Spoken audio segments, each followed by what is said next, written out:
बिस्मिल्लाहिर्रहमानिर्रहीम, अस्सलामुअलैकुम, सुबह खैर आप सबको। पाकिस्तान की आज़ादी के 78 साल एक्सप्रेस न्यूज़ की जानिब से बहुत बहुत मुबारक हो। मैं हूँ हिना आदिल और मैं हूँ अली अनीक सैयद। पाकिस्तान की आज़ादी के 78 साल मुकम्मल हो गए हैं। मुल्क भर में तकरीबात भरपूर तरीके से जारी हैं और यौम आज़ादी पूरे मिली जोश व जज्बे के साथ मनाया जा रहा है। एक्सप्रेसों की जानिब से, एक्सप्रेस न्यूज़ की जानिब से पूरी कौम को 78वां यौम आज़ादी मुबारक हो। और ये जश्न आज़ादी हम उस वक्त मना रहे हैं जब हाल ही में हमने अपने से कई गुना बड़े दुश्मन को ज़ेर किया है और मुंह तोड़ जवाब दिया है। जी नाज़रीन, भारत को खुद साख्ता पहलगाम ऑपरेशन में 26 भारतीयों की हलाकतों का जिम्मेदार पाकिस्तान को ठहराना और फिर सबूत भी न देना। पाकिस्तान ने भारत को गैर जानिबदाराना तहकीकात की पेशकश भी की, मगर भारत ने जवाब न दिया और पाकिस्तान के मुख्तलिफ शहरों पर हमले शुरू कर दिए, जिसमें हमारे शहरी शहीद हुए, कई जख्मी भी हुए। मगर पाकिस्तान ने फिर भारत को कहा कि हम अमन चाहते हैं, मगर भारत ना माना और अमन की ख्वाहिश को कमजोरी समझने लगा। और 9 और 10 मई की दरमियानी रात को पाकिस्तान में कई अहम दिफाई तंसीबात पर भी हमले कर दिए। जवाब में अफवाज पाकिस्तान ने रात की तारीकी में बुज़दिलाना कार्रवाई करने वाले दुश्मन को दिन की रोशनी में मुंह तोड़ जवाब दिया और पाकिस्तान का भारत के खिलाफ ऑपरेशन बुनियानुल मरसूस का आगाज किया। और चंद घंटों की जंग में पाकिस्तान की मुसल्लह अफवाज को फैसला कुन बरतरी हासिल हुई। पाकिस्तानी फतह एक मिसाइल सिस्टम के जरिए मुतादिद भारतीय अहदाफ को निशाना बनाया गया और JF-17 थंडर हाइपरसोनिक मिसाइलों ने आदमपुर में भारत के जदीद S-400 एयर डिफेंस सिस्टम को भी तबाह कर दिया। जी हाँ, और भारत को ऐसा मुंह तोड़ जवाब दिया कि ये तारीख मुस्तकबिल के मेहमारों को पढ़ाई जाएगी और दुश्मन भारत को हर महाज पर सुबकी का सामना है। हाल ही में इंडियन एयरफोर्स चीफ ने पाकिस्तान के जहाज गिराने का दावा कर दिया है और दावा 3 माह बाद किया, जब भारत में पूरा लोकसभा नरेंद्र मोदी पर तनकीद कर रहा है। इस पर भी बात करेंगे और इसके साथ साथ हम बात करेंगे गुज़िश्ता रोज़ मार्का हक और जश्न आज़ादी की मुनासबत से इस्लामाबाद में तकरीब हुई, जिसमें वज़ीर-ए-आज़म शहबाज शरीफ ने तमाम सियासी जमातों और स्टेक होल्डर्स को मिसाक इस्तेहकाम पाकिस्तान का हिस्सा बनने की दावत दी। और आज़ादी का जिक्र करते हुए वज़ीर-ए-आज़म का कहना था कि मार्का हक ने साबित किया कि हम आज़ादी की हिफाजत करने की ताकत रखते हैं। भारत को ऐसा सबक सिखाया जो क़यामत तक याद रखेगा। दुश्मन सिर्फ 4 दिन में मिट्टी में मिल गया। जंगबंदी में मुस्बत किरदार पर अमरीकी सदर का शुक्रिया अदा करता हूँ। उम्मीद है अमरीकी सदर मसला कश्मीर हल कराने में भी अपना किरदार अदा करेंगे। वज़ीर आज़म ने आर्मी रॉकेट फोर्स कमांड की तश्कील का ऐलान भी कर दिया। भारत ने एक झूठे खुद साख्ता इल्जाम की आड़ लेकर अचानक पाकिस्तान पर हमला किया। वो ये भूल गया कि जंगें सिर्फ हथियारों के बलबूते पर नहीं लड़ी जाती। इसके लिए ऐसे निडर बेटों की जरूरत होती है जो अपनी जान हथेली पर रखकर मैदान जंग में कूद पड़ते हैं।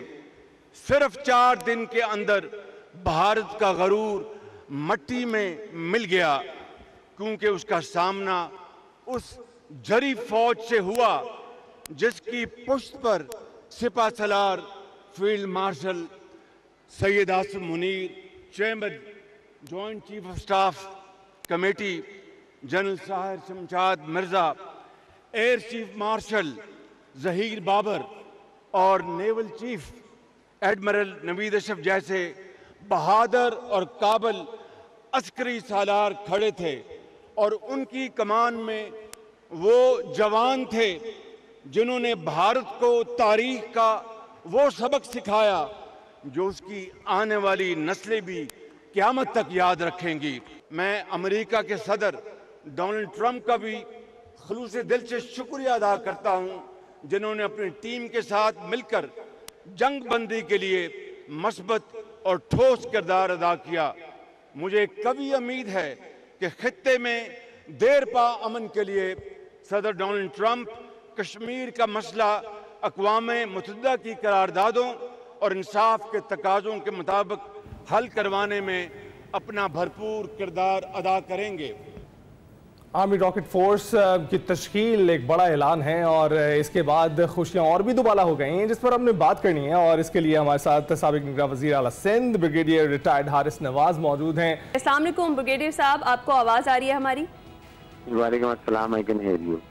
आपको जश्न आज़ादी मुबारक हो ब्रिगेडियर साहब। इस बार का जो 78वां हमारा यौम आज़ादी है ये थोड़ा सा डिफरेंट है, क्योंकि हम ऐसे वक्त में इसे सेलिब्रेट कर रहे हैं जब हमने अपने से कई गुना बड़े दुश्मन को ज़ेर किया है और शिकस्त फाश से दो चार किया है। तो सर, बतौर पाकिस्तानी आपके क्या जज्बात है इस वक्त? देखिए, सबसे पहले तो पूरे पाकिस्तान को मेरी तरफ से जश्न आज़ादी मुबारक, और ख़ास तौर पे मार्के हक में जो हमने इस वक्त कामयाबी हासिल की है और इतने बड़े दुश्मन को 6 से 8 घंटे में घुटने टेकने में मजबूर कर दिया, इससे इस आज़ादी की खुशियाँ और ज़्यादा दुबाला हो गई हैं। और इसके लिए पूरी कौम को इतना अच्छे तरीके से खुशियाँ मनानी चाहिए कि दुश्मन को पता चले कि पाकिस्तान की विक्ट्री क्या होती है, इसको सेलिब्रेट कैसे किया जाता है, और साथ पूरी कौम जगजा होके जब यौम आज़ादी मनाती है तो इससे हमारे दुश्मन को कितनी तकलीफ होती है। I think that is more important. तो इंशाल्लाह आई एम श्योर कि पूरी कौम के लिए, हमारे लिए बहुत ये खुशी और वर्जड़ी की बात है और ये बहुत अच्छा लग रहा है और पूरी कौम को जगजा रहना चाहिए।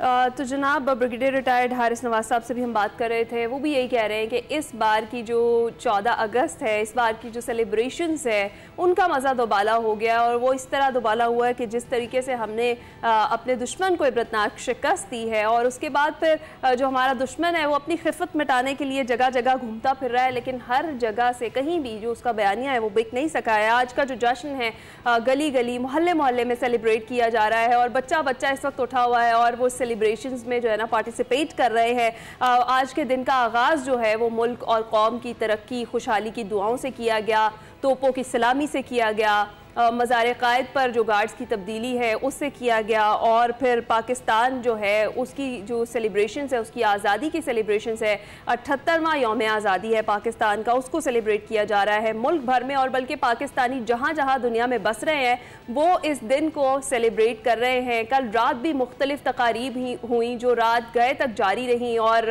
उसमें क्या खूबसूरत मनाजिर थे आतिशबाजी के, और ये मुख्तलिफ बड़ी तकारीब थी जिसमें वज़ीर आज़म भी शरीक थे और इसके साथ साथ फील्ड मार्शल भी शरीक थे और सदर पाकिस्तान भी शरीक थे, उनकी जानिब से गुफ्तगू भी की गई। और इस बार ख़ास तौर पर जो पाकिस्तान की आज़ादी का दिन है वो उसका मज़ा दोबाला हुआ है, जो मार्का हक है उसकी सेलिब्रेशंस भी हम साथ ही साथ कर रहे हैं। तो डेफिनेटली इस बार की जो आज़ादी का दिन है वो एक अलग तरीके से हिट कर रहा है, एक अलग जज्बा जो है वो जगा रहा है ना। देख रही हैं आवाम में भी ये जज्बा मौजूद है और ना सिर्फ जज्बा बल्कि शऊर भी आता जा रहा है। और हमें मीडिया को इस बात का क्रेडिट देना पड़ेगा कि मीडिया ने ये पैगाम लोगों तक पहुंचाया है कि एहतियात का दामन हाथ से मत जाने दें, एक दूसरे को तंग मत करें, खुशियों में शरीक हों। और आपने देखा कि कल रात आतिशबाजी का मुजाहरा हुआ है, उसे देखने के लिए बहुत से लोग मौजूद थे और सड़कों पर भी लोग मौजूद थे, लेकिन इस बार वो हंगामा आराई आपको दिखाई नहीं दी जो पहले कभी हुआ करती थी। और अक्सर आपको दिखाई देता था कि गली गली कूचों कूचों से जो लोग निकल रहे थे, वो बाजा कल्चर एक बहुत चलता था, उसके हवाले से भी कमी आई है, बेहतरी आई है। तो ये बेहतरी थोड़ा थोड़ा करके आती रहेगी और हम इंशाल्लाह एक ऐसी कौम बनकर सामने आएंगे जिसकी मिसाल लोग दिया करेंगे। अभी भी दे रहे हैं हमारी मिसाल, लेकिन अफवाज पाकिस्तान को सलाम जिन्होंने इस बात का रीज़न दिया, हमें इस बात का उज़र दिया कि हम इसे फख्र महसूस करें कि हमने अपने हमसाया जो मुल्क है उसकी जाहिलियत वैसे आपने बाजों का जिक्र किया तो इस बार वो कल्चर अगर खत्म हुए तो बहुत सारी डिजिटल चीजें भी सामने आई हैं। ये जो विजुअल्स अभी आप देख सकते हैं, मज़ार क़ायद पर एक लाइट शो का इनेकाद किया गया था 12 अगस्त की रात को, ये उसके मनाजिर है। कितने खूबसूरत तरीके से ये लाइट शो जो है इसका इनेकाद किया गया। अब डिजिटली हम आगे बढ़ रहे हैं, अब हमारी जो कौम है वो तरक्की कर रही है तो वो इस तरफ जारी है और इस तरीके की सेलिब्रेशंस हुई हैं, आतिशबाजियाँ हुई हैं, लाइट शोज़ के इनेकाद किए गए। आज भी बहुत सारी तकारीब होंगी और हर शहर में इस तरह की डिफरेंट जो तकारीब हैं, जो इस तरह के लाइट शोज़ हैं, उनका इनेकाद किया जाएगा। पूरी कौम का जो जोश और जज्बा है उसे उभारा जाएगा और जिस तरीके से इस बार हम कह रहे हैं कि सेलिब्रेशंस डिफरेंट तरीके से हिट कर रही हैं तो वो वाकई ऐसा ही है कि पाकिस्तान ने जब शिकस्त दी है अपने दुश्मन को तो जो खुशियाँ हैं वो दोबाला हो गई हैं। जश्न आज़ादी पर ही बात करेंगे, अभी हम जाएंगे छोटी सी ब्रेक पर। Welcome back. मार्का हक जश्न आज़ादी हम सब आज मना रहे हैं और इसी मुनासबत से हमने गुफ्तगू करनी है और गुफ्तगू के लिए ख़ास तौर पर हमने मदऊ किया है 1977 से 2012 तक पाकिस्तान एयरफोर्स के फाइटर पायलट रहने वाले, 3000 घंटे तक फ्लाइट भरने वाले और कायदे आजम मोहम्मद अली जिन्ना रहमतुल्लाह अलैह पर 20 साल रिसर्च करने वाले air commodore retired Khalid Chishti साहब दिफाई तजियाकार हैं। बहुत बहुत शुक्रिया खालिद साहब हमें ज्वाइन करने के लिए। कैसे आप? अल्लाह का शुक्र है जी, थैंक यू फॉर इनवाइटिंग। जश्न आज़ादी आपको बहुत बहुत मुबारक हो। आपको भी, आपके चैनल को और पाकिस्तान के तमाम लोगों को जो पाकिस्तान में बसते हैं और पूरी दुनिया में बसते हैं बहुत ज़्यादा और दिल की गहराइयों से यौम आज़ादी मुबारक हो। अच्छा, आप क्या सोचते हैं कि इस जश्न आज़ादी पर हमने अपने से कई गुना बड़े दुश्मन को जेर किया है, शिकस्त फाज से दोचार किया है, तो बतौर पाकिस्तानी कितना सर फख्र से बुलंद हुआ है इस हवाले से? देखिए, जब ये वॉर हुई थी उस वक्त तो मैं पाकिस्तान में था और अपनी हम्बल राय पेश कर रहा था, लेकिन आजकल मैं तकरीबन 4 हफ्ते हो गए मैं अमेरिका और कनाडा के विजिट पर हूँ, कुछ लेक्चर्स, कुछ टॉक्स, कुछ इंटरव्यूज के सिलसिले में जंग के बारे में। और मुझे ये फख्र हासिल हुआ कि यहाँ पे पाकिस्तानियों से जब मैं मिला हूँ तो यकीन करें मैं समझता हूँ कि इनकी हुब्बुल वतनी और कमिटमेंट पाकिस्तान से जो मोहब्बत लगाओ हमसे भी ज़्यादा है। इतने ज़्यादा एक्साइटेड हैं जब मैं यहाँ पे लेक्चर देता हूँ या होटल वगैरह में इवेंट्स होते हैं, वो मुझे आकर जिस तरह मिलते हैं मुझे शक होता है कि शायद वो जहाज मैंने मारे थे। यानी इतना ज़्यादा एहतराम है एयरफोर्स का, खास तौर पर आपने खुद ही कहा कि हमने दुश्मन को वो मुंह तोड़ जवाब दिया था, तो अल्लाह का शुक्र है ये सिर्फ अल्लाह की ब्लेसिंग से हो पाया। और जाहिर है मुसल्लह अफवाज की के पास बैकिंग थी इस कौम की पूरी 25 करोड़ लोगों की, और सबसे ज्यादा नुमाया कारकर्दगी आपने देखा जो जिसका इम्तिहान हुआ वो पाक फिजाइया का था। इतना ज्यादा बेफिटिंग रिस्पॉन्स दुनिया में शायद ही रात के 12-1 बजे कॉम्बैट होती है। आपके 125 जहाज हवा में हैं, बियॉन्ड विजुअल रेंज मिसाइल उठाए हुए हैं, तकरीबन 500 के करीब हवा में। छोटी सी स्क्रीन के ऊपर देख सकते हैं दुश्मनों को, आप सामने देख ही नहीं पाते अपने दुश्मन को, ये डॉग फाइट वाला जमाना नहीं है। फिर भी आपने 6-0 और अब तो मैं 7-0 सबको बताता हूँ, पाक फिजाइया फॉर्मली नहीं कहती लेकिन रफाल 4 मारे हैं, और वो 4 इसलिए कि हमने बाद में जब कंफर्म हुआ तो हमारे पास तेल नंबर भी है।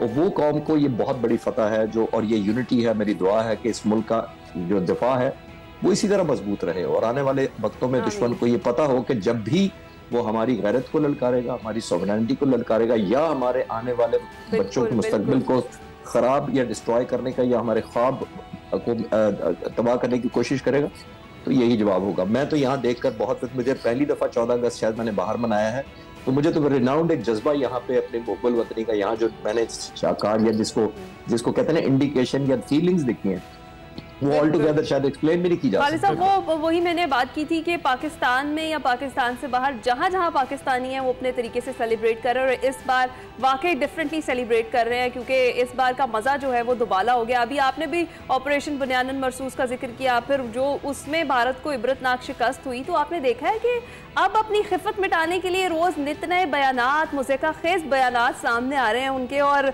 कभी तो करोड़पति बन जाते हैं तो लोगों ने तो उस पर भी सोशल मीडिया पर उन्होंने कहा है कि इससे कोई नए राफेल ही खरीद ले जो गिरे ना। और दूसरा ये कि जो गुजरा होगा आपकी नज़र से भी बयान भारतीय एयर चीफ का, जिसमें वो अब आके ये दावा कर रहे हैं कि जी पाकिस्तान के भी जहाज उन्होंने गिराए हैं, 3 माह के बाद वो होश में आए हैं। जी, मैं जिस एयरफोर्स अपनी को जानता हूँ, मैं आपको व्यूअर्स के आसानी के लिए बताता चलूँ कि जब हम एक मिशन उड़ते हैं, चाहे वो वॉर लाइक प्रैक्टिस हो या कॉम्बैट मिशन प्रैक्टिस काम करते हैं, हम घर छुट्टी नहीं कर सकते जब तक आपने उस दिन का मिशन एवेल्युएट नहीं कर लिया। हम उसको कहते हैं BDA कहते हैं, बॉम्ब डैमेज असेसमेंट। हम जब तक उस दिन डॉक्यूमेंट ना करें, कंपाइल ना करें और डीब्रीफ ना करें कि क्यों परसेंटेज कम हुई या ज्यादा हुई, तो हम घर नहीं जा सकते। तो अगर ये मैं उस जमाने की, जब मैं एयरफोर्स में तब बातें कर रहा हूँ, तो अब तो डिजिटल जमाना है, सैटेलाइट का जमाना है, इलेक्ट्रॉनिक्स है, हिंदुस्तान की IT सेक्टर आपने देखे कहाँ पहुंचा हुआ है। तो ये सारा कुछ करने के बावजूद हिंदुस्तान का मैं हैरान हूँ कि उनके एयरफोर्स चीफ को 93 दिन लगे ये ढूंढने में कि हमने 5 जहाज मारे, और वो भी बगैर किसी डाटा के। मैंने उनकी पूरी स्पीच सुनी है जो उसने पूरी की थी, वो 58 मिनट्स 40 सेकेंड्स की है, और आप यकीन करें 93 दिन बाद भी आए हैं, तो उस 58 मिनट की स्पीच में 28वें मिनट पर जाकर वो ये बोले हैं कि हमने भी जहाज मारे। तो आप उनकी प्रायोरिटी देखें कि आए हैं तो फिर भी कोई एक्साइटमेंट नहीं। और ये भी मैंने कंफर्म किया है कि जो उनका प्रेस रिलीज हुई है मिनिस्ट्री ऑफ डिफेंस की तरफ से, उनमें उन जहाजों का कोई जिक्र नहीं है, जिसका मतलब ये है कि पॉलिटिकल प्रेशर की वजह से उन पर ये थोपा गया कि आप ये वैसे ही फिल्मबदी तकरीर में नहीं दिया तो 5 जहाजों का जिक्र करें, क्योंकि उधर से ट्रंप का प्रेशर बहुत आ रहा है, इधर से अपोजिशन राहुल गांधी का बड़ा प्रेशर आ रहा है। लोग $1.4 बिलियन हिसाब मांग रहे हैं, 1.4 बिलियन पॉपुलेशन है जो वो हिसाब मांग रही है। तो मुझे लगता है उनको लास्ट मिनट कहा गया कि बस ये कुछ कह दे कुछ ना कुछ, और वो भी उनको याद आया 28वें मिनट पे जाकर के हमने जहाज मारे। तो आप खुद ही ऑर्डर ऑफ प्रेफरेंस देख लें या प्रायोरिटी उनके नजरों में देख लें। Anyway, on the lighter note, क्योंकि आज सब कौम खुश है, तो मैं लाइटर नोट पे बताता हूँ। उनकी अपॉइंटमेंट हुई थी 1 अप्रैल 2023 को। तो 1 अप्रैल से काफी चीजें आपको याद आ गई होंगी। वो अप्रैल फूल भी कहते थे, तो वो मुझे लगता है अभी तक वो मजाक का एलिमेंट चल रहा है, बिल्कुल चल रहा है। 2 साल बाद अपनी जगह सही। खालिद साहब, जश्न आज़ादी का मौका है, कायदे आज़म की शख्सियत पर आपसे बात ना करें तो फिर किससे करें? तो कायदे आज़म पर अगर बात करें तो 20 साल आपने रिसर्च की है, कई ऐसी नादिर चीज़ें कायदे आज़म की शख्सियत होंगी जो हमारी आंखों से ओझल है। तो उनके मिशन आज़ादी और एक अलग रियासत पर क्या कहें? ये आपने बहुत अच्छा मुझे याद कराया और आपका शुक्रिया कि आपने एक्नॉलेज किया कि जो आपने हम्बल सी कंट्रीब्यूशन है इस बड़े लीडर के शान में, वो भी मैं एडमायर के तौर पे करता हूँ कि मेरे पे बड़ा कर्ज है।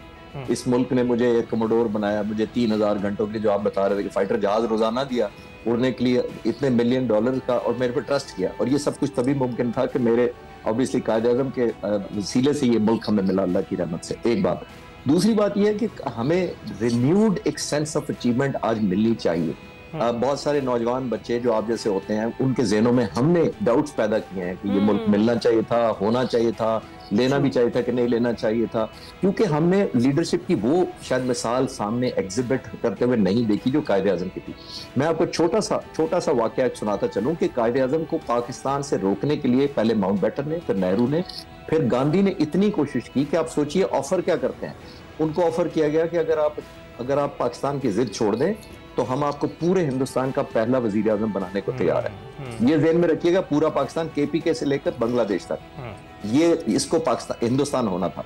तो जवाब में कोई पॉलिटिशियन होता, और with due apology to politicians, तो वो कॉम्प्रोमाइज कर लेता कि जी ठीक है, मुझे अगर आप वजीर आजम बना रहे हैं तो ये तो फिर बड़ा जबरदस्त है, मेरे लिए तो बड़ा अच्छा पैकेज मिल गया मुझे।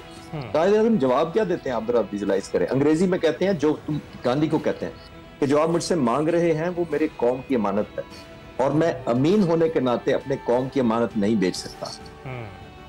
अब अगर वो बताइए कि अगर वो उसको कॉम्प्रोमाइज कर लेते 1947 में, तो वो इस मुल्क के, हिंदुस्तान के, यूनाइटेड इंडिया के वजीर आजम तो बन जाते, लेकिन हम उनको कायद-ए-आज़म के नाम से याद नहीं रखते। बिल्कुल, उनको याद रखते Mr Mohammad Ali Jinnah, the first prime minister of all India.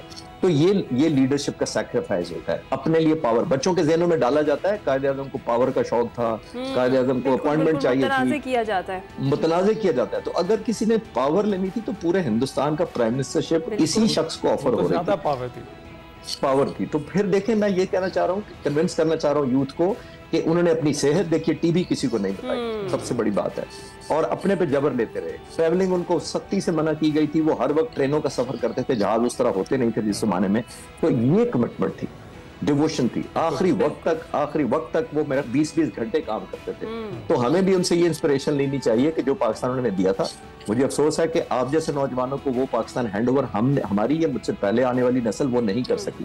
लेकिन जितना मैं नौजवानों से यूनिवर्सिटियों में मिलता हूँ या लेक्चर्स के दौरान मिलता हूँ, यहाँ मिलता हूँ, मुझे आपसे और नई यूथ से बहुत ज्यादा तवक्को आता है कि आप लोगों ने इंशाल्लाह पाकिस्तान को वहां ले जाना है जहाँ कायद-ए-आज़म।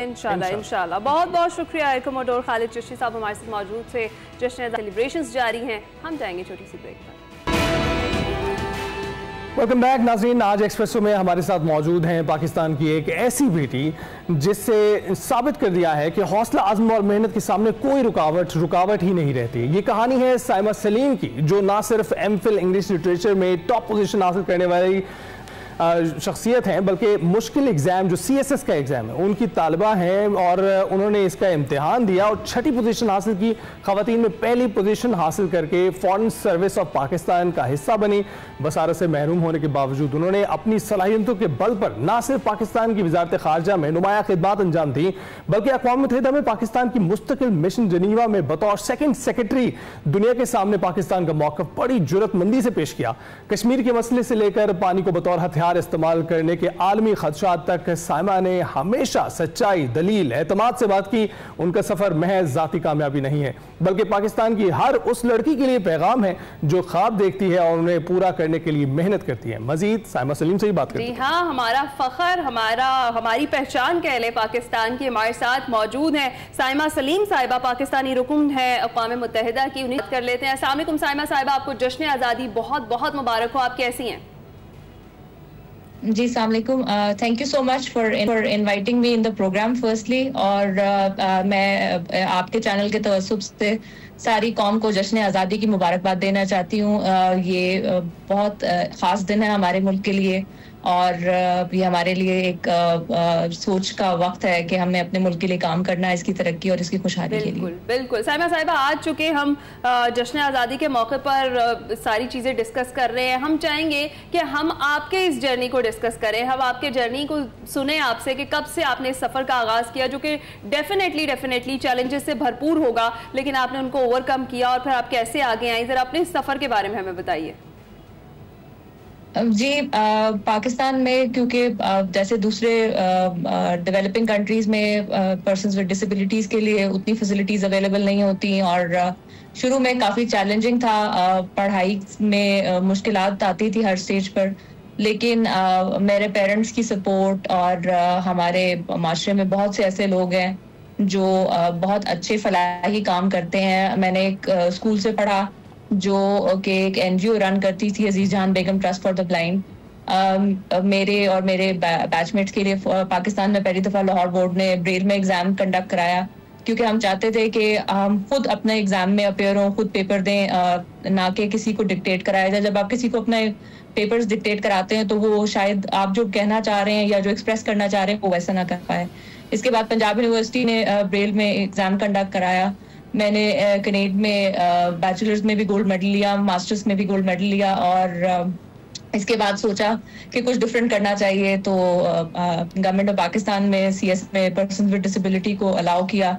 तो मैं पहली ब्लाइंड कैंडिडेट थी जो CSS के एग्ज़ाम में अपेयर हुई और जिसकी रिक्वेस्ट पर पहली दफ़ा पाकिस्तान की तारीख में कंप्यूटर बेस्ड एग्ज़ाम कंडक्ट किया गया CSS का।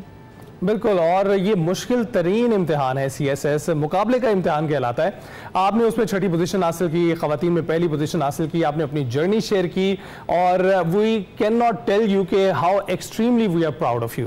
ये बताइएगा कि ये जो सक्सेस की आपकी जर्नी थी, जो फुल ऑफ सक्सेस आपकी लाइफ रही है, कैसे आपने तब्दील किया है इसको, क्योंकि कुछ लोग जो हैं उनकी लाइफ तो इट्स फुल ऑफ एक्सक्यूजेस कि उनको कोई ना कोई एक्सक्यूज चाहिए होता है पीछे रहने के लिए, आगे ना बढ़ने के लिए। जी, सबसे पहले तो आपको अपनी ज़ात पर यकीन इन द सेंस के आपको ये मालूम होना चाहिए कि आप किसी भी चीज़ को भी ज़िंदगी में, हम में से कोई भी पॉजिटिव फ्रेम ऑफ माइंड से करना चाहेगा तो वो ज़िंदगी में बहुत कुछ कर पाएगा। हम लोगों के लिए मुश्किलात सबके लिए ही हैं, लेकिन अगर आप ये फैसला कर लें अपनी डिटर्मिनेशन से कि हमने ज़िंदगी में कुछ करना है, तो आप जो भी करना चाहेंगे आपका वक्त, हालात और सब चीज़ें साथ देना शुरू कर देती हैं आपकी पॉजिटिविटी की वजह से।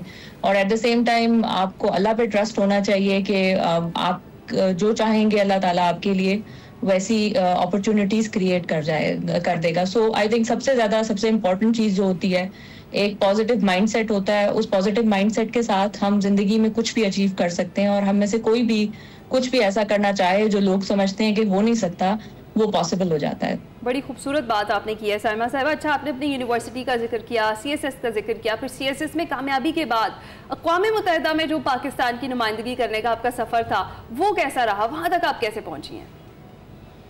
जी, मैंने जब सर्विस ज्वाइन की, मैं अपने बैच की टॉपर थी। मैंने जो CSS करने के बाद आपके जितने इंटरनल एग्जाम्स होते हैं और ट्रेनिंग्स होती हैं, मैंने उन सब में भी टॉप किया। तो जब मैंने ministry of foreign affairs join की तो मुझे यूनाइटेड नेशंस डिवीजन में लगाया गया और मेरा पहला डेस्क था security council and human rights. तो मैंने तब से ह्यूमन राइट्स इशूज़ पे काम करना शुरू किया, इंक्लूडिंग कश्मीर, जुलाई 2010 में। तो मेरे वर्क एक्सपीरियंस की बेस पे पहले मुझे Pakistan mission to the United Nations in Geneva में पोस्ट किया गया। 2013 में 4 साल मैंने वहाँ काम किया, जिसपे मैं सारे ह्यूमन राइट्स इश्यूज पे काम करती रही, इंक्लूडिंग कश्मीर। और इसके बाद फिर मैंने काफ़ी साल यहाँ पाकिस्तान में भी यूएन में ही काम किया। हमारे डिवीजन होते हैं इंटरनली, जो वर्क डिवीजन होती है।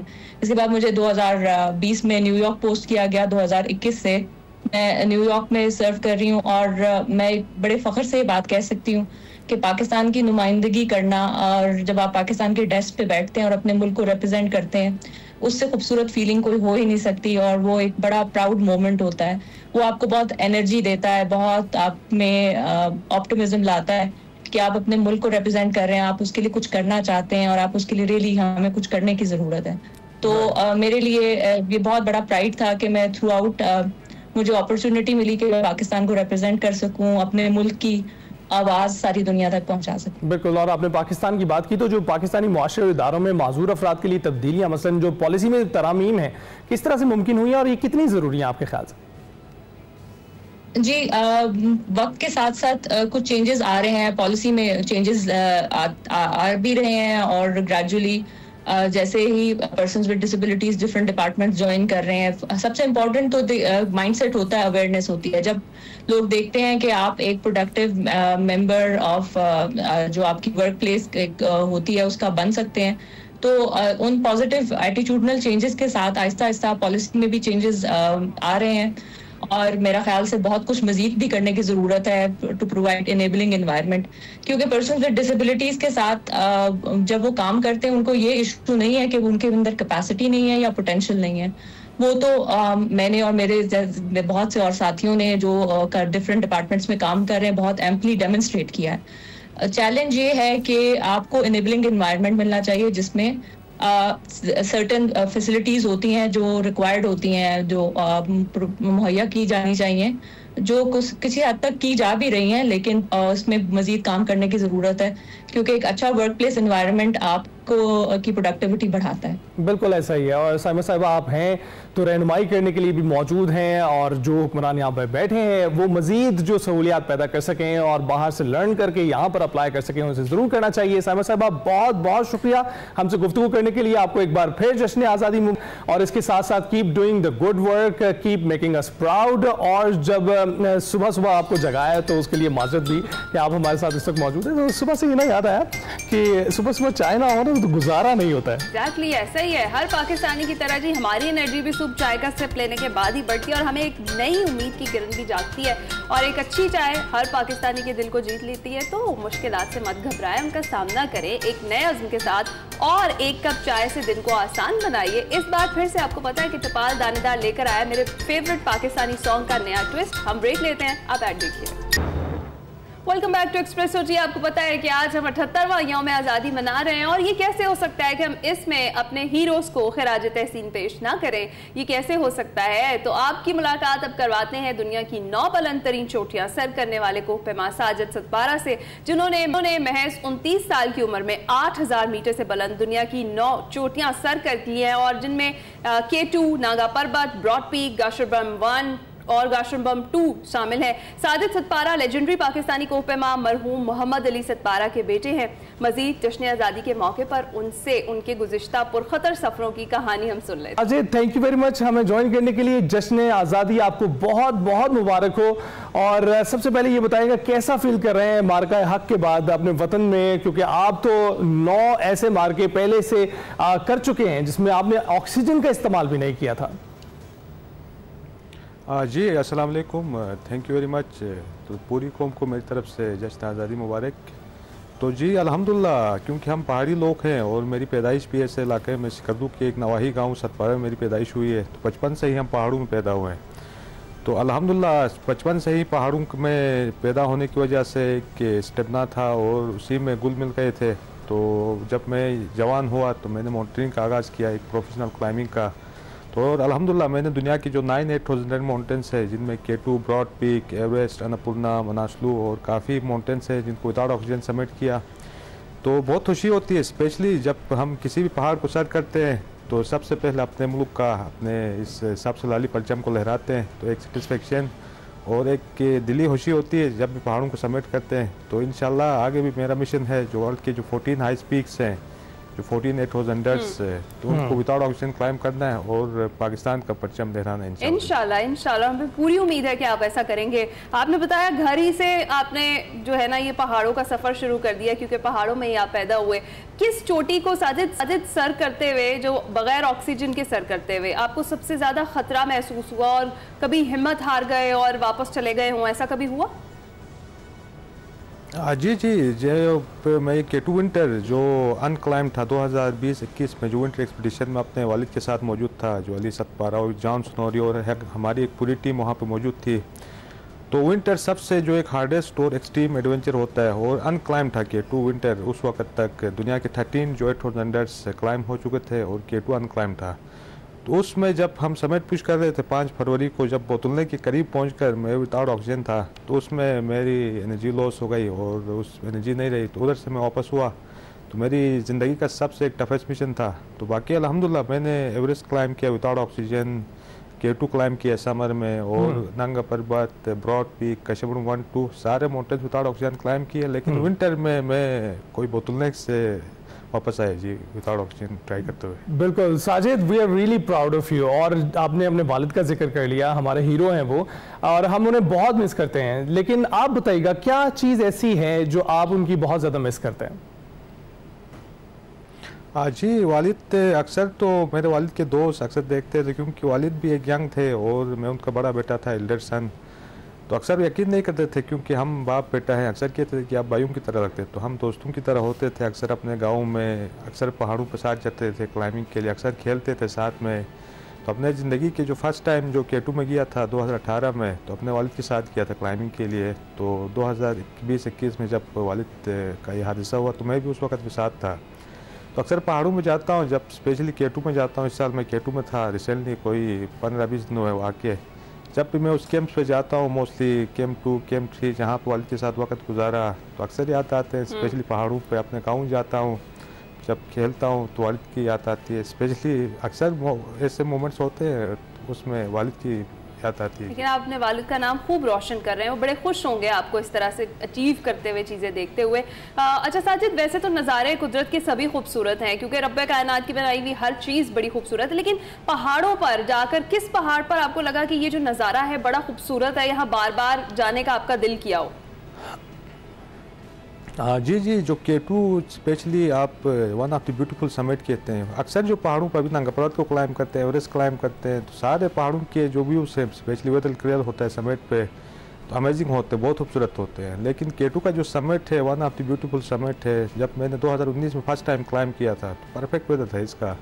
स्पेशली जब K2 के टॉप में होते हैं तो एक साइड पे चाइना होता है और चाइना के सारे जो पहाड़ होते हैं सूखे हैं, मोस्टली उन पर बर्फ़ ज़्यादा नहीं है। हमारे जो साइड पाकिस्तान जो कराकोरम रेंज है, हिमालयन रेंज है, सारे जो स्नोवी माउंटेन है बड़े बड़े, तो एक अमेजिंग एक एक्सपीरियंस होता है। आपको यकीन नहीं आता है वो मंजर देख के, इतना खूबसूरत होता है। तो आप टॉप होते हैं तो एक इमेजनरी और एक बहुत ही खूबसूरत मंजर होता है जी। बिल्कुल बिल्कुल। तो साजिद, वैसे तो हमें भी बहुत शौक है, आपके सहारे ही हम वो मनाजिर देख पाते हैं।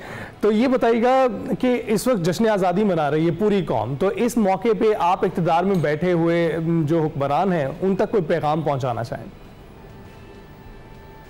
जी जश्न आज़ादी के मौके पर मैं यही कहना चाहता हूँ, क्योंकि एक स्पेशली एक माउंटेनियर रूम है ना, तो हमारे पास अल्लाह के फजल करम से जो वर्ल्ड के जो 5 800 मौजूद हैं, जो 5 बड़े पहाड़, उसमें K2, नंगा पर्वत, ब्रॉड पीक, कशमरू 1, कशमरू 2, और दुनिया के 7000 से 108 हमारे पास पहाड़ मौजूद हैं। हम माउंटेनियर्स स्पेशली दूसरे मुल्कों में जाते हैं, देखते हैं तो उनके पास काफ़ी एक एडवेंचर की काफ़ी फैसिलिटीज़, एक्टिविटीज़ होती है। हमारे पास भी इतने पहाड़, इनको प्रमोट करें, इनको एक्सप्लोर करने के लिए लोगों को बुलाएं। और अक्सर जो दुनिया की जो अभी तक कोई माउंटेन गाइड नहीं है पाकिस्तान में ना, जो इतने पहाड़ हैं हमारे पास, तो उनकी ट्रेनिंग्स दे दें, तो ये हमारे एरिया टूरिज़्म में स्पेशली एडवेंचर टूरिज़्म में काफ़ी बूस्ट होगा जी। ठीक है। अच्छा साजिद, मेरे जैसे जो लोग जिन्हें शौक तो बहुत है लेकिन वो माउंटेनियर्स तो नहीं है, उनके लिए कोई ऐसी पीक जो बड़ी आसान हो जहाँ से वो आगाज़ कर सकते हैं? जी अभी हमारे पास काफ़ी पहाड़ हैं। स्पेशली जब जो माउंटेनियर्स नहीं उनके लिए ट्रेकिंग या हाइकिंग पीक होती हैं, तो उसमें होसरगंग 6000 मीटर, शतुंग पीक, स्पांटिक जो आइडियल पीक्स है हमारे पाकिस्तान में अभी नॉर्थ में, तो उनके लिए बिगिनर्स के लिए, क्योंकि 6000 मीटर काफ़ी लो एलिवेशन है, तो बिगिनर्स के लिए काफ़ी आइडियल पीक है। बहुत बहुत शुक्रिया साजिद हमसे गुफ्तगू करने के लिए। और आज़ादी इस वक्त जारी है, आपको जश्न आज़ादी एक बार फिर बहुत बहुत मुबारक हो। और साजिद हमारे साथ गुफ्तगू कर रहे थे, अपनी दास्तान सुना रहे थे, किस तरह से उन्होंने ये 9 पहाड़ियाँ सर की हैं बगैर ऑक्सीजन के, और किस तरह से वो अली सदपारा को मिस करते हैं। और इसके साथ साथ आप देख रहे हैं कौम सारी जो है इस वक्त जश्न मना रही है। जश्न मनाते मनाते तो हमें ख्याल आया जहाँ पाकिस्तान है वहाँ डालडा है, क्योंकि डालडा हम सबको कई सालों से एक मयारी प्रोडक्ट फराहम कर रहा है। डालडा में मौजूद हैं वो विटामिन्स, वो अज्जा जो देते हैं आपको और आपके घर वालों को बेहतरीन ग़िज़ाइयत और सेहत। जी हाँ, डालडा की मयारी मसनूआत जो बैनुल-अक़वामी मयारात पर अमल पैरा है और जैसे हम फ़ख्र से खालिस्तान पाकिस्तानी ब्रांड भी कह सकते हैं, तो फिर इस जश्न आज़ादी पर बनाए अपनों के लिए कुछ खास डालडा के साथ और उनकी बेहतरीन ऑफर्स के साथ। डालडा एक 100% पाकिस्तानी ब्रांड होने के नाते हर पाकिस्तानी माँ और उनके घर वालों को बेहतरीन क्वालिटी फराहम करता है। डालडा अब दस्तयाब है यौम आज़ादी की नई पैकेजिंग में, और ये बड़ी पसंद आई है मुझे। हम ब्रेक पर जाएंगे। वेलकम बैक टू एक्सप्रेसो जी। आज़ादी का दिन है, आज़ादी की सेलिब्रेशंस हैं, तो ऐसे में पाकिस्तानी ख़वातीन की जो अचीवमेंट्स हैं उन्हें हम कैसे नज़रअंदाज कर सकते हैं। जनाब, एक नहीं, दो नहीं बल्कि 3 gold medals Pakistani taekwondo champions के नाम। जी हाँ, हम बात कर रहे हैं पाकिस्तानी कराटे और ताइक्वांडो चैंपियन तैयबा अशरफ की, जिन्होंने मलेशिया में जारी आलमी हीरोज़ ताइक्वांडो चैंपियनशिप 2025 में शानदार कारकर्दगी दिखाते हुए 3 गोल्ड मेडल्स अपने नाम किए हैं। तैयबा के साथ साथ सुंबल फातिमा जो है वो इसी चैंपियनशिप में डिफरेंट कैटेगरीज में पार्टिसिपेट कर रही थी और 2 गोल्ड और 1 सिल्वर मेडल उन्होंने पाकिस्तान के नाम किया है। तैयबा अशरफ ने जापान, चीन और मलेशिया जैसी ताइक्वांडो की माहिर टीमों को सख्त मुकाबले में शिकस्त देकर पाकिस्तान का परचम सरबुलंद किया है और हमारी लड़कियां क्या खूब छाई रही। विजुअल्स, वीडियोस आप देख सकते हैं, सोशल मीडिया पर वायरल रही। कहा कैसे पाकिस्तान का परचम पकड़कर ये वहां पर चल रही थी और किस फख्र के साथ हम उन्हें देख रहे थे। इस आलमी मुकाबले में 36 ममालिक के 6000 एथलीट्स शरीक थे, मगर फैसला कुन मुकाबले पाकिस्तान के नाम हुए। फतह के बाद तैयबा अशरफ ने कहा, ये मेरी पूरी पाकिस्तानी कौम के लिए 14 अगस्त का तोहफा है। और सुंबल की जानिब से यही पैगाम था कि ये जो तोहफा है उन्होंने 14 अगस्त के दिन पाकिस्तानी कौम के लिए दिया है। और मजीद तैयबा अशरफ और सुंबल फातिमा हमारे साथ स्टूडियो से मौजूद है, उनसे कहते हैं। तैयबा और सुंबल, आप दोनों का बहुत बहुत शुक्रिया। जश्न आज़ादी आप दोनों को मुबारक और thank you for the gift जो आप नेशन के लिए लेकर आए हैं। ये मेडल्स हम देख ही पा रहे हैं। तो सबसे पहले तैयबा आपसे शुरू करते हैं। 3 गोल्ड आपने जीते और इसमें 1 गोल्ड ऐसा है जिसमें आपने फाइट जब की तो वो आपका हरीफ जो था वो मेल था। सारे हरीफ जो थे सारे हरीफ मेल थे। वाह, क्या बात है, जबरदस्त। तो उनसे मुकाबला करते हुए क्या जहन में आ रहा था आपके? सबसे पहले तो यही था, जो मेरी तबीयत थी यहीं से जाते हुए बहुत ख़राब थी और आपको पता है कि साथ यहाँ पे मैनेज करना एक प्लेयर के लिए बहुत मुश्किल होता है। तो मुझे सिर्फ यही था कि अल्लाह करे कोई मेडल मेरा लग जाए। गोल्ड की तो मेरे अंदर जज्बा था कि गोल्ड लेना है, लेकिन तबीयत ख़राब थी और यहाँ से लोगों ने बहुत ज़्यादा टॉक्सिसिटी थी। जॉब करनी है, पैसे खुद मैनेज करने, हर एक चीज़ ईच एंड एवरीथिंग मैनेज करना है। लेकिन जब वहाँ रिंग में गई और जब फर्स्ट फाइट मैंने मेल्स को हराया, जो मेरी फर्स्ट फाइट थी वो मलेशिया के साथ थी, फिर चाइना के साथ थी, कोरिया के साथ थी, लास्ट वाली जो फाइट थी वो भी मलेशिया का ही प्लेयर था और बहुत अच्छा प्लेयर था। और इन सबको मैंने विद इन 15 to 20 सेकंड्स में नॉकआउट से हराया। वो वीडियो जैसे हवा में आपने एक किक्स जो थी आपकी फ्लाइंग किक्स थी वो जो चल रही थी वहाँ पे। अच्छा, आप बताएं सुंबल, आपका कैसा एक्सपीरियंस रहा? अल्हम्दुलिल्लाह बहुत अच्छा एक्सपीरियंस रहा। पाकिस्तान में बहुत से लोगों ने सपोर्ट भी किया और डिस्करेज भी किया। डिस्करेज किया इस लिहाज से कि उन्होंने कहा कि देखें वहाँ पे इतनी फेमस टीमें आई होंगी, जैसे कि कोरियंस हैं, उनकी नेशनल गेम है, तो उनके तो कोचेज़ हाई लेवल के होते हैं, आपके पास तो ऐसे कोचेज़ भी नहीं हैं, क्या करेंगे आप लोग जाके। लेकिन अल्हम्दुलिल्लाह हमने अपने ऑन पे ट्रेनिंग की, अपने ऑन पे हमने जो है स्पॉन्सर हमें नहीं मिला था, मुझे स्पॉन्सर नहीं मिला था, तैयबा के पास था, उसमें हमने मैनेज किया सारा। मेरी यूनिवर्सिटी की स्पोर्ट थी, सुपीरियर यूनिवर्सिटी में मैं MBA कर रही हूँ। सर शाहिद की स्पोर्ट थी, मेरे ट्रेनर भी हैं हमारे, लेकिन स्पॉन्सर मुझे नहीं मिला था। तो मसाइल तो अक्सर खिलाड़ियों को रहते ही हैं, ऐसे ही है। लेकिन कुछ कहना चाहेंगे? हमारे हुकूमत में अभी मरियम नवाज जो हैं वो वज़ीर आला हैं, कुछ कहना चाहेंगे? फोकस भी कर रही हैं वैसे गेम्स पे, बहुत ज़्यादा उस पर कर रही हैं और हमें उम्मीद है कि हाँ वो भी ख़वातीन है और हम भी ख़वातीन हैं। और उन्होंने जिस तरह स्पोर्ट्स को बहुत ज़्यादा इनकरेज किया, प्लेयर्स को बहुत इनकरेज किया, बहुत सी उन्होंने गेम्स पे और बहुत ज़्यादा गेम्स करवाई, पिंक गेम्स जैसे कि।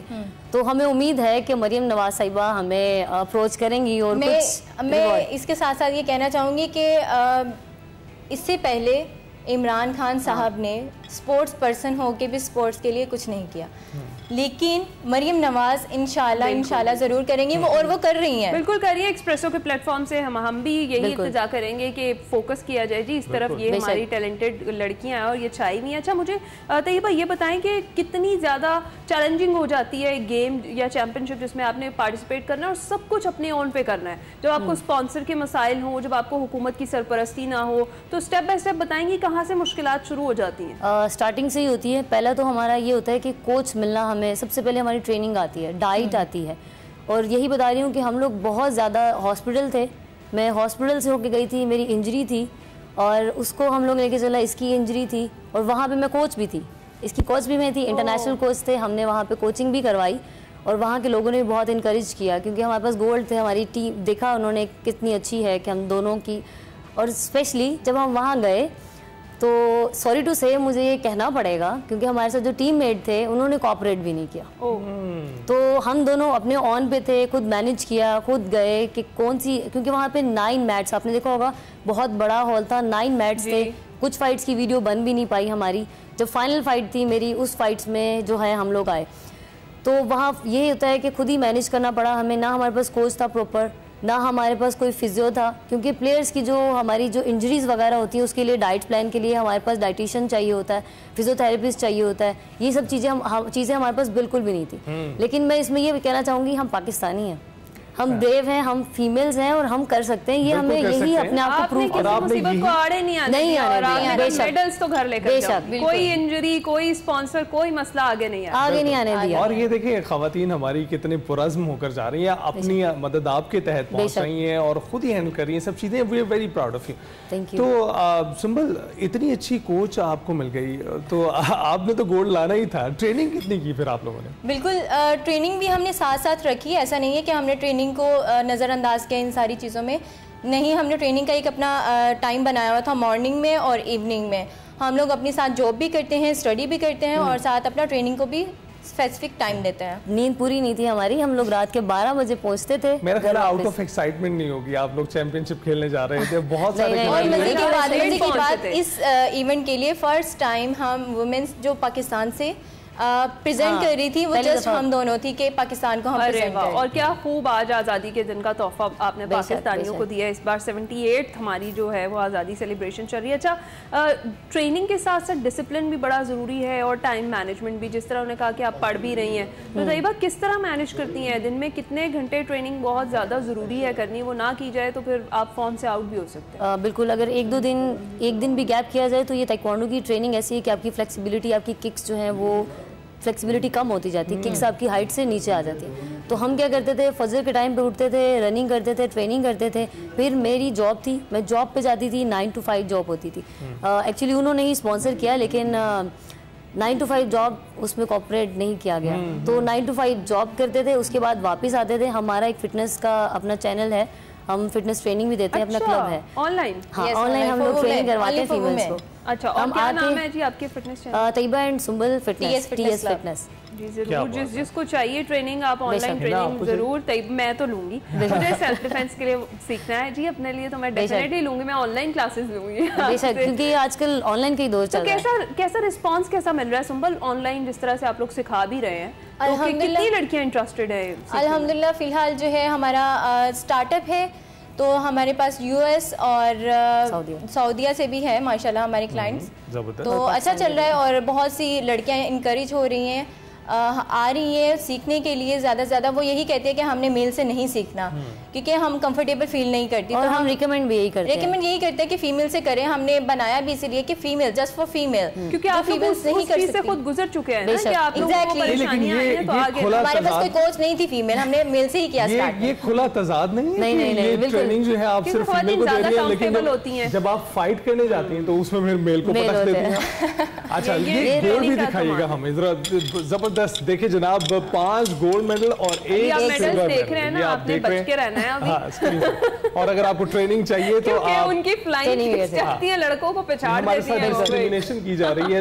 मर्दों को बिल्कुल ट्रेनिंग नहीं मिल सकती है, खवातीन के लिए ये मेल कोच से आप ले सकते हैं, लड़कों को कर सकते हैं, लेकिन बच्चों को बच्चों को। इंशाल्लाह हमारा टारगेट है, इंशाल्लाह नेक्स्ट ईयर जो हमारी इंटरनेशनल होगी हम अपने स्टूडेंट्स लेके जाएंगे। चलिए क्विकली कोई मैसेज अगर आप देना चाहें। यही मैसेज देना चाहूँगी मैं क्विकली कि पाकिस्तानी जो है वो बिल्कुल कम नहीं है। अगर हमारी फ़ौज आगे है तो हमारे प्लेयर्स भी आगे हैं, और इसमें यह था कि हम शहीद भी कहला सकते हैं अगर हम खेलने गए, क्योंकि जब हम वापस आए थे फ्लाइट से हमारे दिल जो थे वो ऐसे थे कि फ्लाइट पूरी थी बस। तो हमें यही था, क्योंकि लोगों को ज़्यादातर ये नहीं पता कि हम आर्मी में अगर शहीद होते तो वो शहीद हैं, इसके अलावा अगर हम खेलने जा रहे हैं, मुल्क का नाम रोशन करने जा रहे हैं, बिल्कुल तब भी वो शहीद हो जाते तो वो भी हम शहीद हमारे हीरोज हैं जी। आप जाएंगे, आप इस तरह से हमेशा आप भी सलामत रहें और पाकिस्तान का नाम इसी तरीके से रोशन करते हैं। शुक्रिया तैयबा अशरफ और सुम्बुल फातिमा हमारे साथ मौजूद थी, इतना अच्छा तोहफा दिया है उन्होंने आज़ादी के दिन पे, हमें उनको मशकूर है। अभी हम जाएंगे छोटी सी ब्रेक पर, आप कहीं मत जाएगा।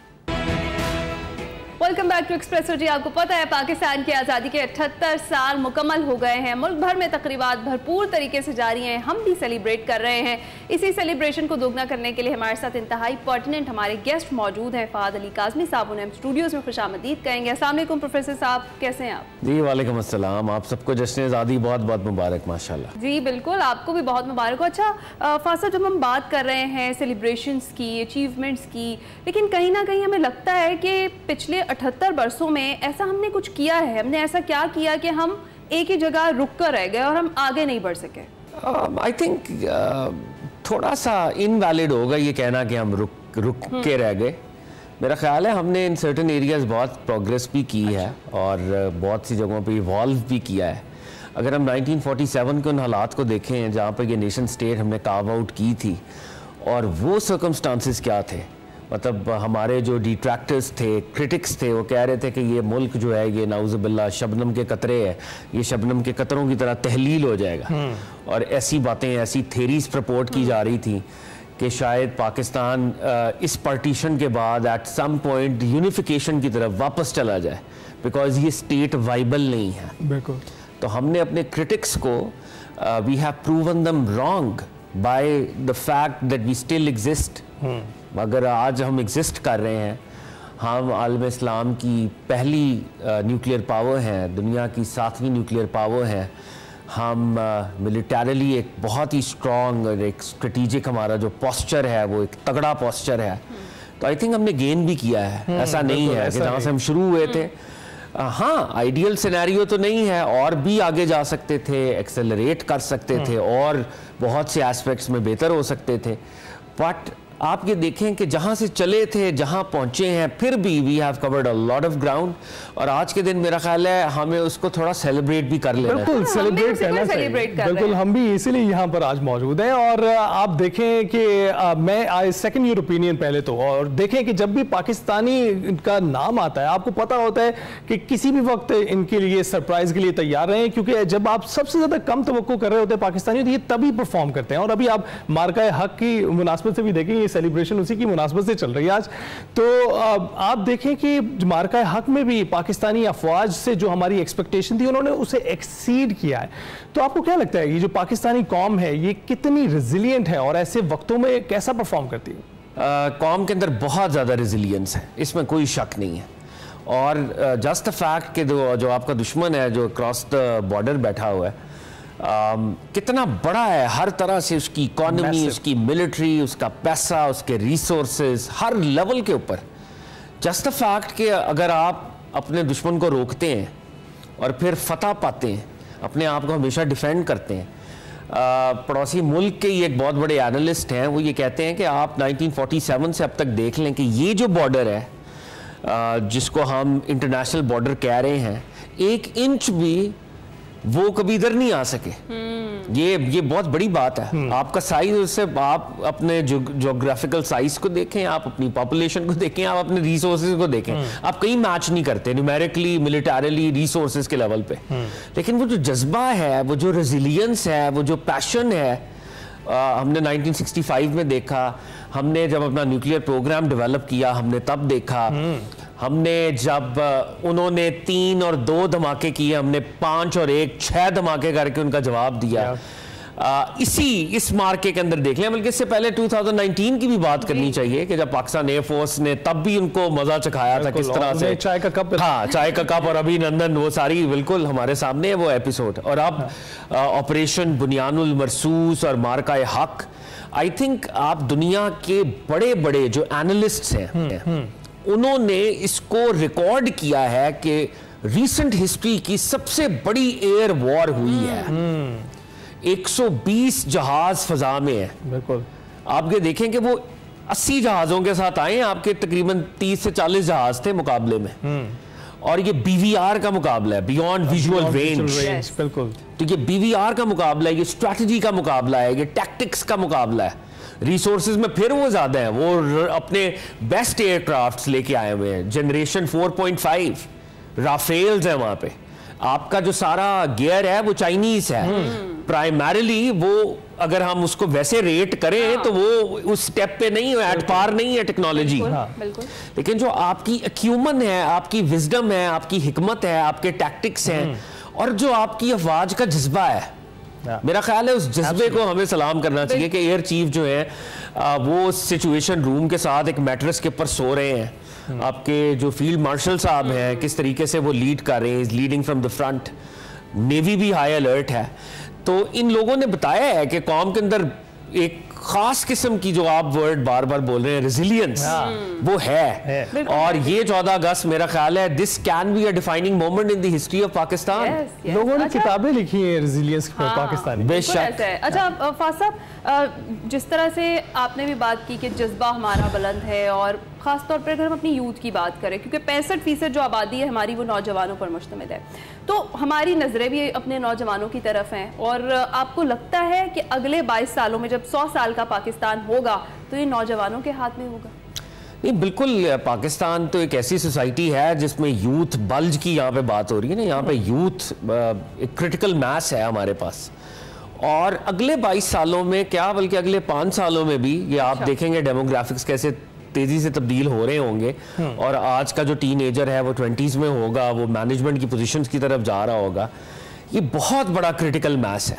अगर हमने इसको एम्पावर ना किया, तो अगर हमने इसको वो रिक्विजिट स्किल्स ना दी, देखिए इस वक्त जिस एज में हम है ना, when we were growing up, I am 90 के, आप लोग भी शायद इसी तरह के होंगे मुझसे, आप तो शायद उम्र को चुराने वाले हैं ना, आप हैं तो बड़े माशाल्लाह, लेकिन आपकी जो यूथफुल लुक्स हैं अल्लाह इनको बरकरार रखे। लेकिन 90s के अंदर या उससे पहले आप देखते हैं टेक्नोलॉजी जो है इतनी तेजी से नहीं बदलती थी। लंबे लंबे पीरियड्स थे, एरास थे। टेलीविजन अगर 60s में आया है तो वो 60s से 90s तक एक ही तरह की टेक्नोलॉजी है।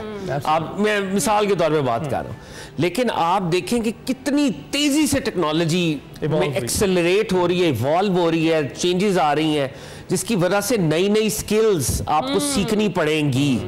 अगर आप अपने आप को एम्पावर, इम्प्रूव, इवॉल्व नहीं करवाते, आप पीछे रह जाएंगे। अब आर्टिफिशियल इंटेलिजेंस के इतने फैसेट्स आ गए हैं, तो हमारी यूथ को, अब वो हमारी वाला मामला नहीं है कि हम स्टैग्नेशन के अंदर भी बड़े हो रहे थे ना एज अ नेशन।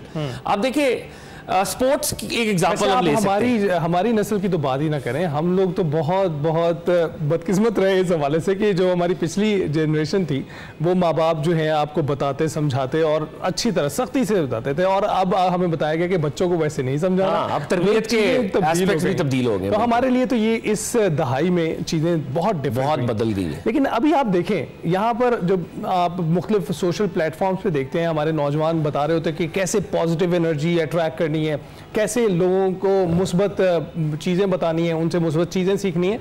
लेकिन जब भी पाकिस्तान का नाम आता है ना, तो आप देखें कि कैसे चीज़ें मनफी हो जाती हैं, कैसे चीज़ों को वो क्रिटिकली देखना शुरू कर देते हैं और फौरी तौर पर नुक्ताचीनी करना शुरू कर देते हैं। उन्हें मोटिवेशन की मेरा ख्याल है, मोटिवेशन की जरूरत है। अच्छा, एक चीज़ मैं यहाँ पे जरूर कहूँगा, I feel proud of certain things regarding Pakistan. जब ये ऑपरेशन भी हो रहा था, अब देखें यहाँ की यूथ का सेंटिमेंट क्या था, वहां की यूथ का सेंटिमेंट क्या है, यहाँ की पब्लिक का सेंटिमेंट क्या था, वहां की पब्लिक का सेंटिमेंट क्या था, यहाँ की मीडिया कैसे रिपोर्ट कर रहा था, वहां पे कैसे कर रहा था। जस्ट द फैक्ट कि एक तो मिलिट्री के लेवल के ऊपर आपकी इंगेजमेंट हो रही है, लड़ाइयां वो चल रही है एक लेवल के ऊपर, लेकिन मेरे मीडिया ने रिस्पॉन्सिबिलिटी का मुजाहरा किया। बिल्कुल किया।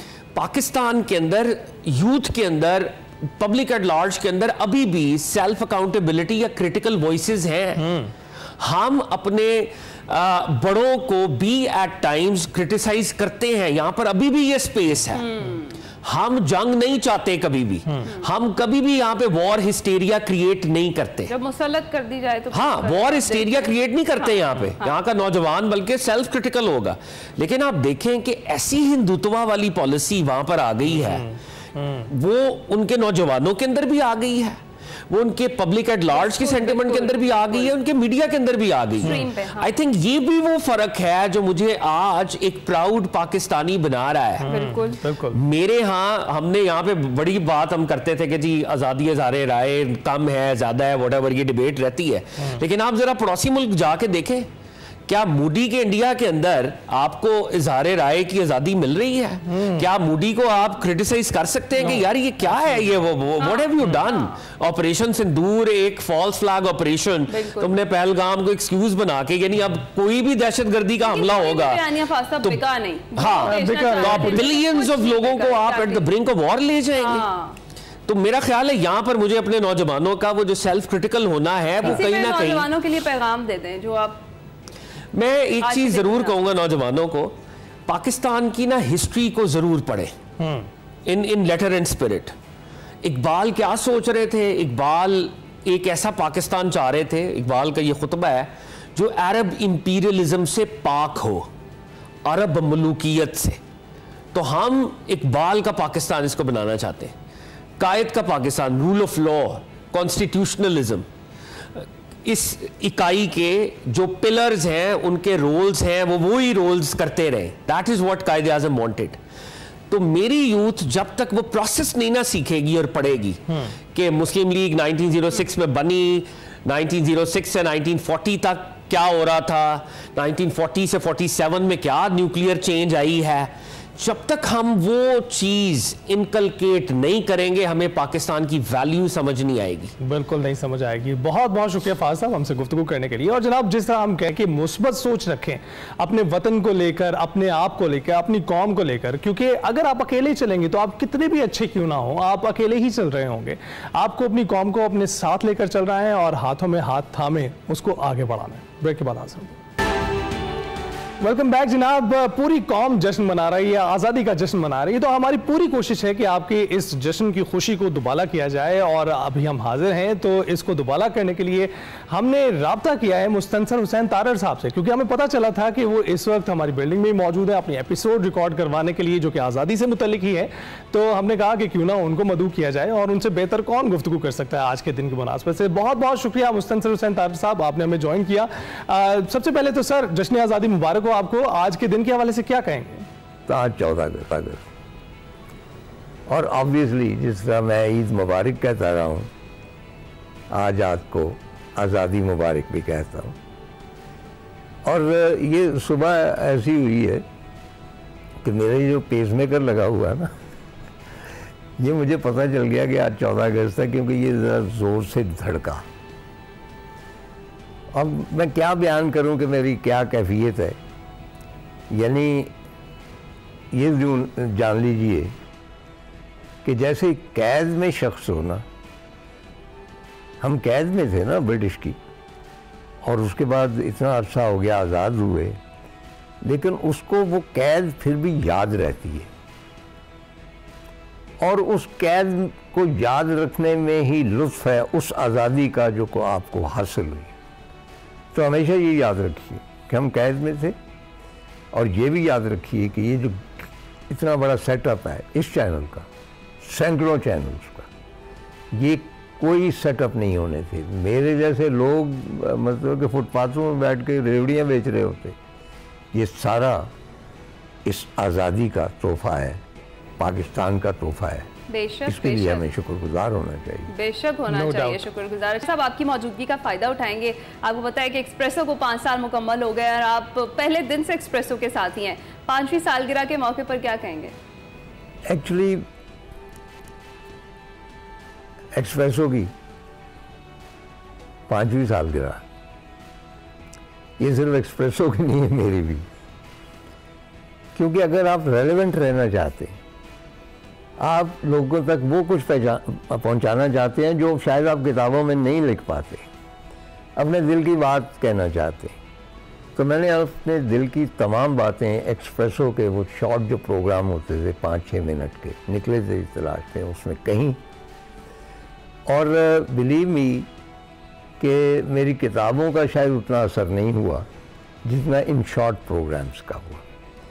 तो 5वीं सालगिरह मेरी भी है, एक्सप्रेसो की भी है, तो हम दोनों एक दूसरे को मुबारकबाद दे लेते।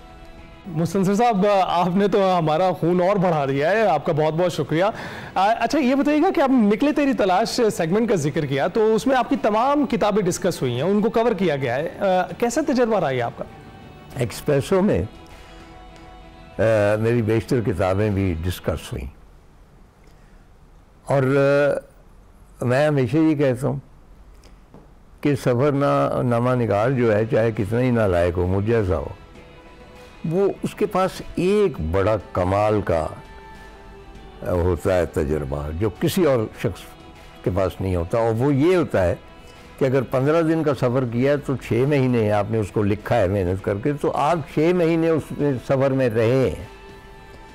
तो एक्सप्रेसो में किसी किताब के बारे में सवाल हुआ तो उसको बयान करते हुए यकीन कीजिए कि मैं फिर उसी तजर्बे से गुजरा, यानी वो तमाम मेमोरीज जो बिल्कुल धुंधला चुकी थी वो रिवाइव हो गई, और बहुत सारी ऐसी चीज़ें जो मैं तब कह नहीं सकता था वो महदी एक्सप्रेसो के जरिए। बहुत बहुत शुक्रिया मुस्तनसर हुसैन तार साहब, आपने खुसूसी तौर पर आज के दिन हमें वक्त दिया और हमसे बात की, और आपसे बेहतर कोई बात नहीं कर सकता था, ना एक्सप्रेसो के हवाले से और ना ही पाकिस्तान के हवाले से। आपका बहुत शुक्रिया।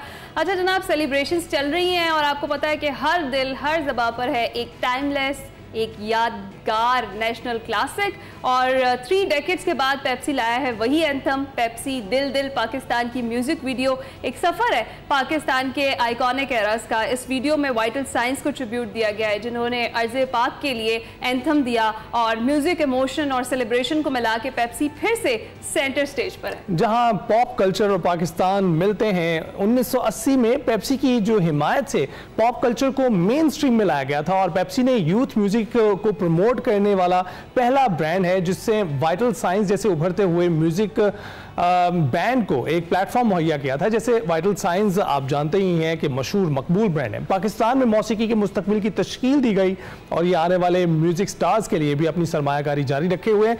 तो आप भी जीत सकते हैं 1 लाख रुपए हर घंटा। तो पेप्सी पिएं, पैक को स्कैन करें, जीतें कैश प्राइज। दिल दिल पाकिस्तान, पेप्सी पेप्सी पाकिस्तान। एक ब्रेक लेते हैं, ब्रेक के बाद हाजिर होंगे।